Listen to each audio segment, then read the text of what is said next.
I am Lucy May Boring. I received my PhD at Cornell University. After finishing at Cornell, I taught at Vassar College. I published in the American Journal of Psychology, the Journal of Animal Behavior, and Tichenor Studies in Psychology.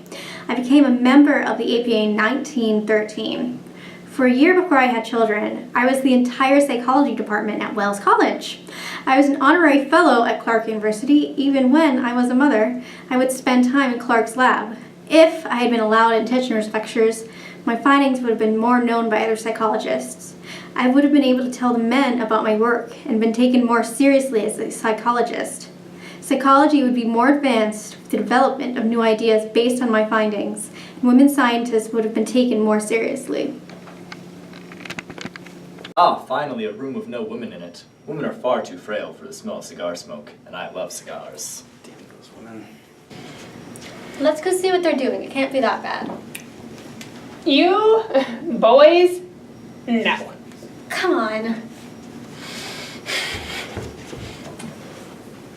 What are they doing in there?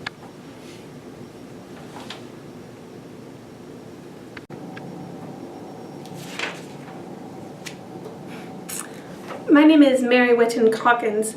My father made sure to oversee all of his children's education, and I graduated college, even though I did have to take time off because my sister died during my undergraduate years. I studied psychology at the time when it was not only difficult for a woman in psychology, it was difficult to be an American in psychology. There were only so many programs, especially with laboratories.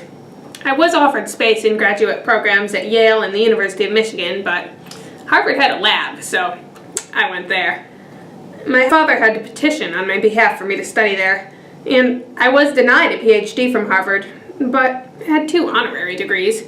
In 1927, a group of psychologists and philosophers petitioned for me to be allowed my long-deserved PhD, but I never was.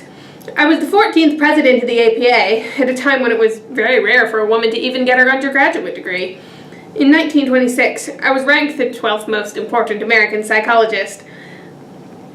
I published many works in philosophy and psychology, and I also founded one of the first psychology labs in the U.S. I created the paired association technique and the system of self-psychology. If I had been regarded on the same level as my male peers, perhaps things would be different for women today. I was not only discriminated against socially, but academically as well.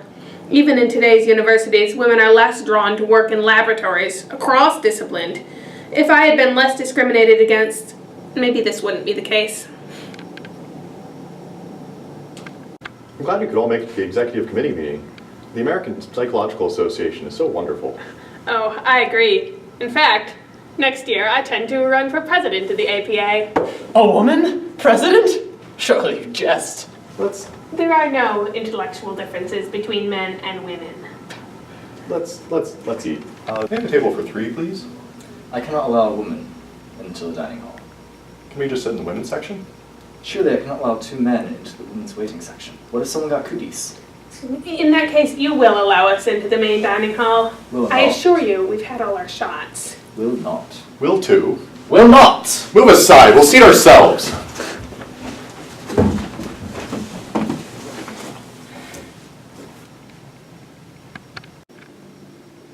My name is Eleanor Gibson. After attending Smith College, I had my graduate studies at Yale University. I wanted to study animal behavior, but was quickly told that no women were allowed in the lab. I changed my focus to conditioning applied to verbal learning. While I was still completing my graduate work, I became a full-time professor at Smith. In 1949, I became a research associate at Cornell University, and later became the Susan Lynn Sage Professor of Psychology. I studied the psychology of newborns and perceptual learning. I won a Century Prize for Principles of Perceptual Learning and Development.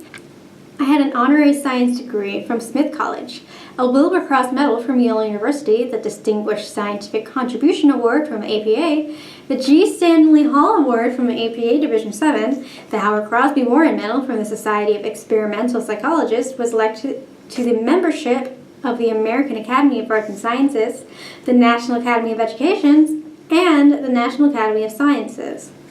Eating with my colleagues would have helped me spread ideas with them, and that could have influenced the field of psychology. Not to brag, but I achieved so much. I wonder what would have happened if I had been allowed the same studying privileges as my peers. I'm so happy to be studying at Yale University. What a dream come true. It's lunchtime, so I think I will go to the cafeteria, where the food is. Hey, no girls allowed. Don't be silly, of course I'm allowed in. Duck and cover, she might have cooties. What? Why is everyone harassing me? Because you're a woman, and I'm sure if I blew on you, you would just blow over. You just wouldn't be able to stand all of our crass humor. Not to mention, you wouldn't be able to keep up with our conversations. You're clearly intellectually inferior because of your sex. Clearly. Well, where should I eat then? Oh, there's a Chipotle across the street. As tempting as it sounds, it's the early 20th century. I'll just go be hungry in the library. Okay. Hey, you there, what do you think you're doing? Going to the library? You can't do that! Why not? Well, clearly, you are a woman. No, really. Why are you even here? To distract men? Get away, you witch!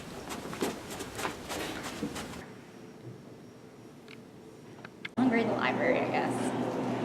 Alright, get away, you witch! You are a woman. No, really. Why are you even here? To distract men? Get away, you witch! Oh.